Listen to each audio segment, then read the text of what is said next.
Aujourd'hui, c'est le jour des jeûnes et prières. Où nous venons faire l'inventaire de notre vie. Depuis que j'ai quitté dimanche jusqu'à aujourd'hui, qui est ce malin qui s'est faufilé dans ma vie? Et quand il les trouve, il les met hors d'état de nuit. Amen. Notre combat ne cessera que les jours où tu entres dans le repos éternel. Christ est venu sur la terre, lui qui était Dieu. La Bible dit que chaque nuit il était à la montagne jusqu'au jour où il est parti. Il n'a pas cessé de combattre. Parce que la prière amène la stabilité. Regarde très bien. Quand tu vois la RDC, il fut un moment, les Rwanda, Burundi, Ouganda, Kenya se sont coalisés avec l'Union européenne pour détruire l'Est de la République démocratique du Congo. Pourquoi? Parce que nos institutions, tout celui qui a un bon poste doit directement les toucher au fétiche. Et quand on donne le bilan de notre pays annuel, c'est de détournement en détournement. Il n'y a pas d'évolution ni d'exploit. Alors, Dieu a quitté le pays. L'ennemi est entré. Mais quand les prières se sont levées, tu regardes sur les réseaux sociaux, Bakukishasa Bekunaomba, Bantu Mustad Bekunaomba, tout le monde a crié vers Dieu. Plus Maombi n'a pendre, la guerre s'est arrêtée.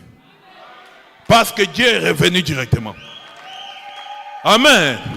C'est ça, les gens qui nous voyaient d'un mauvais œil, ils ont commencé à sanctionner le Rwanda. Tous ceux-là qui disaient que c'est nous qui avons tort, ont changé d'avis un à un, à cause de la prière. La même chose aujourd'hui en Israël. Israël, si tu parles là-bas, c'est les États-Unis. Ils ont oublié leur Dieu. Je vais te dire une chose. Sur toute la planète Terre, l'unique pays qui a un nom donné par l'éternel Dieu, c'est Israël.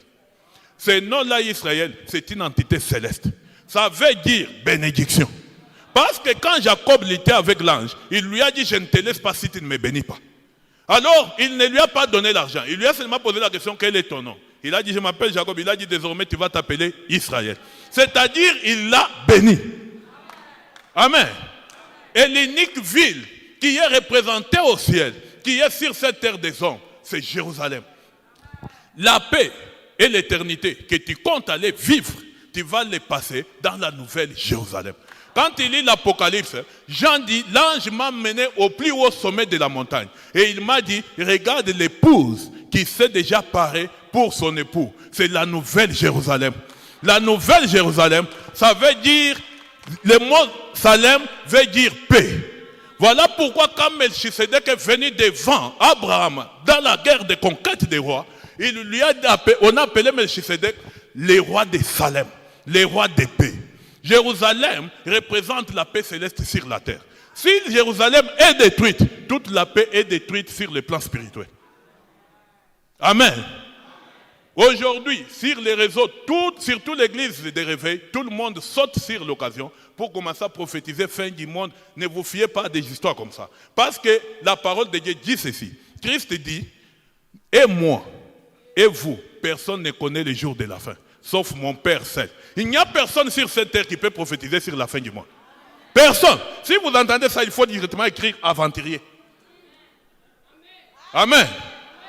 Tout ce que nous savons est que Dieu quitte les gens quand la prière baisse. Que Israël est appelé à monter dans la prière, rentrer vers Dieu et Dieu va éradiquer la guerre.